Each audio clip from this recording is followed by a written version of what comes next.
Hi gang, in this video I'm going to share with you my updated film setup. The other day I saw Matty from Rainbow of Makeup do a decorate my apartment with me for Pride, and I was thinking, yeah, I really should put something up. These behind the scenes videos are always difficult to film because they never look that nice, but anyway, the point of this video is not to make it look nice, it's to show you how I get my videos to look subjectively nice. I think they look nice. So Martin and myself and our cat Luna are the only beings living in this apartment. So we have the main bedroom, and this is the spare bedroom, which we've turned into an office film studio type situation. This room is more of a cube shape. The reason I put myself right in the middle of the room is because visually it complements my background. I have 3 lights at the moment. 1 light reflected here, 1 light reflected here, and 1 light kind of in the background or pointed towards my head. In order to get the light in this kind of V-shaped format, I do have to have some distance between myself and the wall. Oh, actually, I forgot these 2 sources of light as well. These are more for atmosphere. That's a salt lamp, and that's just one of those fairy light things that you can get. So the 3 Godox lights I have, my primary one is the UL60. I have this beauty dish which mounts with a bones mount, which is about 16 inches in diameter. I also have a softbox attachment for the UL60, which is approximately 120 cm in diameter. So it's really, really big, and it's much larger than what my room requires. I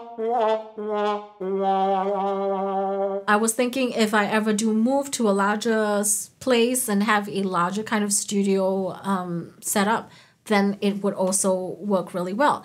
And I have used it in this setup, and I do like the effect that it gives. The fact that it's so large makes it so that the light is dispersed across the room much more than this beauty dish. This beauty dish is gives me a more focused kind of light source, but I do play around with these elements here and then. Sometimes I have a very, very focused light source, and sometimes I have a very diffuse light source. The other 2 lights I have are the Godox CL10s. These are pretty cool. These are quite small, and they're powered by USB-C, so that's very convenient. And they also come with a remote control. These 2 lights do have this RGB spectrum, so that's really great for creating different effects and lighting situations. If I want something that's more of a green tinge or a pink tinge or a purple tinge, I can go all over the spectrum with them. And I can also control all of these 3 lights with my phone. Sometimes the connection takes a while to kind of set up to boot up, but when it's connected, it works just fine. And I can dim the lights, I can change the temperature for these 2 at least. For the Godox UL60, it's at a fixed color temperature of, I think, 5,600 Kelvin. The camera that I use at the moment is the Canon EOS 90D. The lens I'm currently using is the Sigma 35mm f1.4DG lens. This lens has definitely been a game changer. I really do like the effect that this lens gives as compared to the lens I was using before. Canon EFS 18 to 135 millimeter nano USM lens.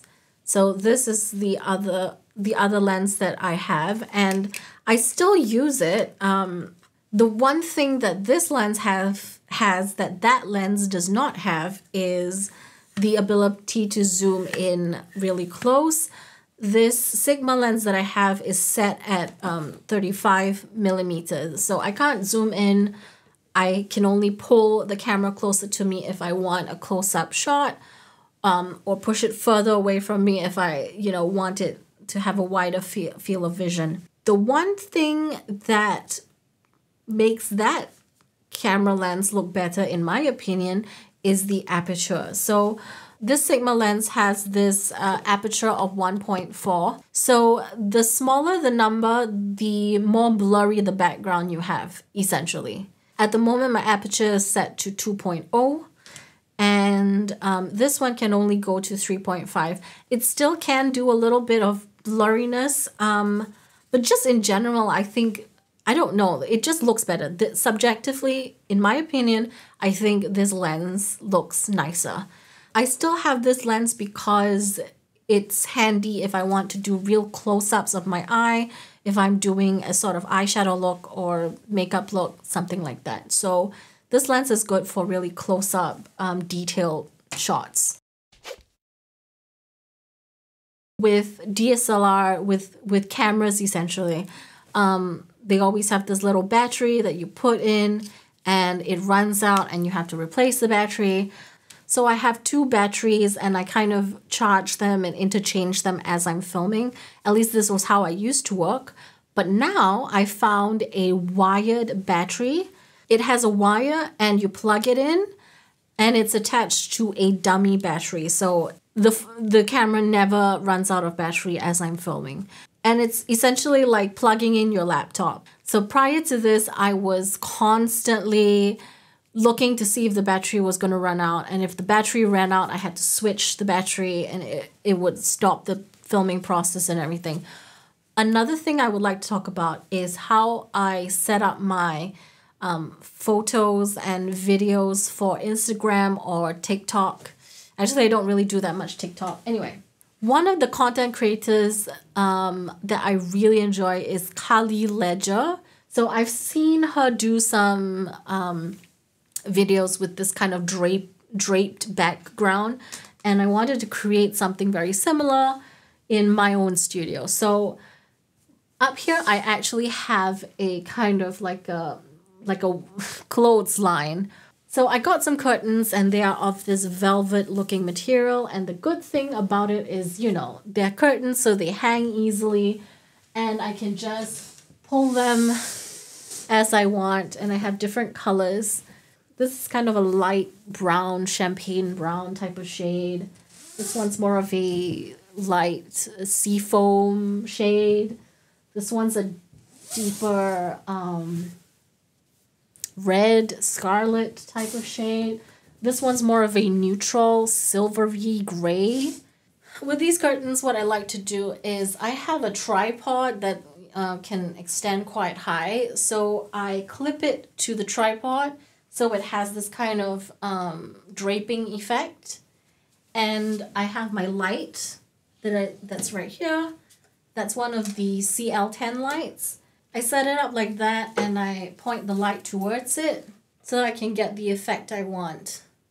Another trick that I like to employ is, instead of taking still photography and, you know, clicking the shutter button each time I want to take a picture, all I do is I run a video in high quality definition and I just move around and I pose and I take that video footage and I run it through Davinci Resolve and I take stills from that video. It just makes my life a lot easier when I go through the video and look for stills of the right moment, of the way the light catches my eyeshadow or my earrings or my whatever it is.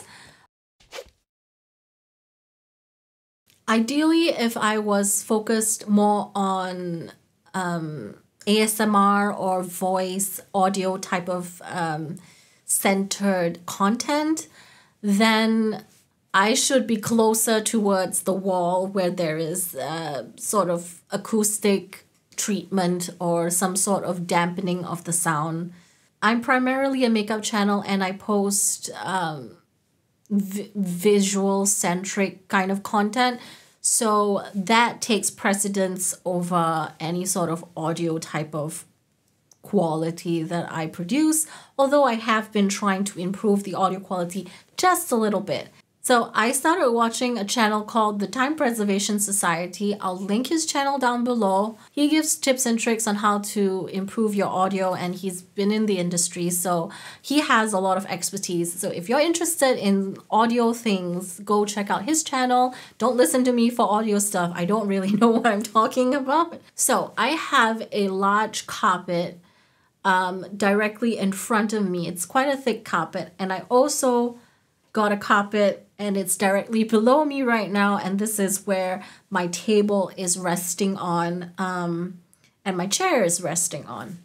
I got some acoustic elements from a website called UA Acoustics, I believe, and they are a Ukrainian based company, and even with the war going on, they still managed to run a business, so that's amazing. So I got 4 bass traps to wedge in each of the 4 corners of the room, and I have these pyramid foam things, and I also got some what are these called, soundboards, these things. I have some of them hanging, and I also have some of them freestanding so I can move them around when I film to kind of create a better acoustic environment. And now my cat has decided, hello, Luna has decided that she wants to be part of this video. Loon Loon. Brrr.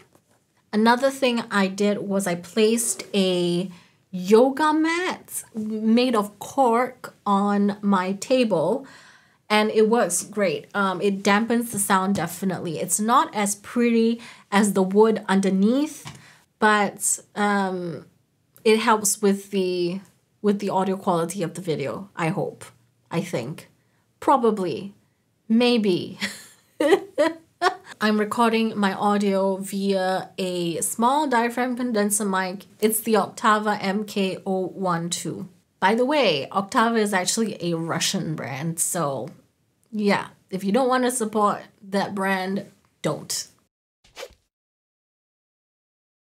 I have 2 trolleys which hold most of my makeup in the corner of the room, and when I start to film a video, I just pull those trolleys out. It has pretty much everything I need. All my eyeshadow palettes, my lipsticks, my false lashes, my lip liners, my eyeliners. However, I also do need my brushes and my small chest of drawers that have primarily my gel liners, some concealers, some mascaras, things like that.